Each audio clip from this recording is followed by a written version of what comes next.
Vamos a ver cuál es la respuesta de un paciente normal cuando hacemos supresión del ACTH con 1 miligramo de dexametasona.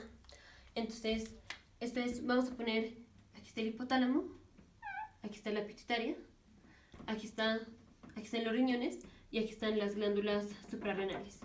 Entonces, rápidamente vamos a repasar el eje hipotálamo, hipófisis, glándula. Esto es, paso 1, el hipotálamo produce la hormona liberadora de la corticotropina.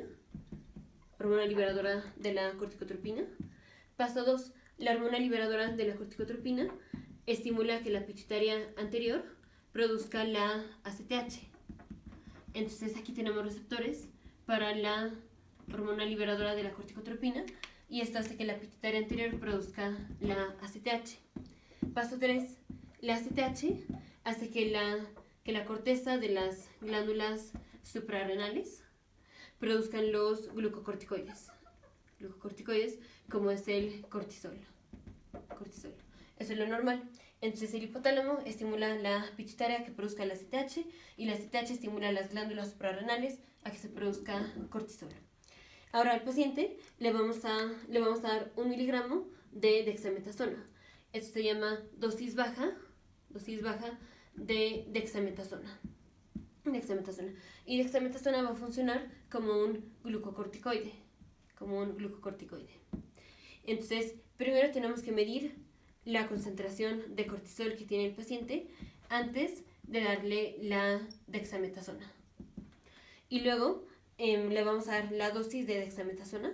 La dosis se da a las 11 de la noche. Y luego, como a las 8 de la mañana, medimos la concentración de cortisol que va a tener el paciente. Entonces vamos a ver cuál es la concentración que va a tener el paciente después de que le damos 1 miligramo de dexametasona.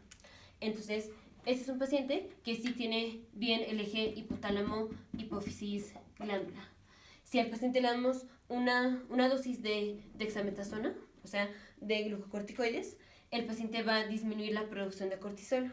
Esto es, si el paciente le damos glucocorticoides, si le damos dexametasona, entonces la cantidad de glucocorticoides que tiene el paciente aumenta. O sea, tiene el cortisol que él mismo produce más la dexametasona que le pusimos. Entonces la concentración de glucocorticoides aumenta. Y si el hipotálamo lo que hace es produce la hormona liberadora de la corticotropina y esto estimula a que se produzca la ACTH y esto estimula a que se produzca más cortisol, entonces vamos a tener una disminución de la hormona liberadora de la corticotropina. Porque si la corticotropina finalmente lo que hace es que se produzca más cortisol, y aquí el paciente ya viene con un aumento de glucocorticoides porque le dimos la dexametasona, entonces vamos a tener una disminución de la hormona liberadora de la corticotropina. Y si disminuye la hormona liberadora de la corticotropina, vamos a tener una disminución de la ACTH.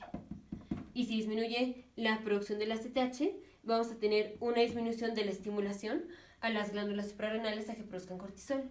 Entonces la concentración de cortisol va a disminuir. Entonces tenemos un paciente, le medimos la concentración de cortisol, luego le damos una dosis de 1 miligramo de dexametasona a las 11 de la noche y a las 8 de la mañana medimos la concentración de cortisol. La concentración de cortisol va a estar disminuida.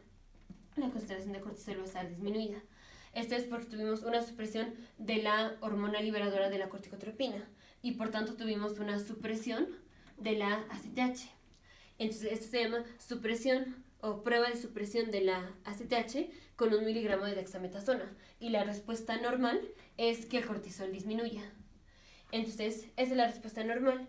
Cuando tenemos un paciente y creemos que tiene niveles elevados de cortisol y le hacemos la prueba de supresión de ACTH con 1 miligramo de dexametasona y tenemos la respuesta normal, o sea, después de darle la dexametasona el cortisol está disminuido, esto excluye que el paciente tenga síndrome de Cushing, que es cuando tenemos un aumento de cortisol. Entonces, ya en los siguientes videos vamos a ver específicamente cuáles son los estudios de laboratorio y cómo está la prueba de supresión con 1 miligramo de dexametasona en los pacientes que tienen síndrome de Cushing con cada una de las etiologías de síndrome de Cushing. Pero entonces aquí lo importante es cuando a un paciente normal hacemos supresión de 1 miligramo con 1 miligramo de dexametasona, la respuesta es supresión de la ACTH. Esto es que sí suprime. Entonces la respuesta normal es sí supresión. Este es que la concentración de cortisol va a disminuir. Si tenemos un paciente, creemos que tiene síndrome de Cushing y la concentración de cortisol disminuye después de que le dimos 1 miligramo de dexametasona, se excluye que el paciente tenga síndrome de Cushing.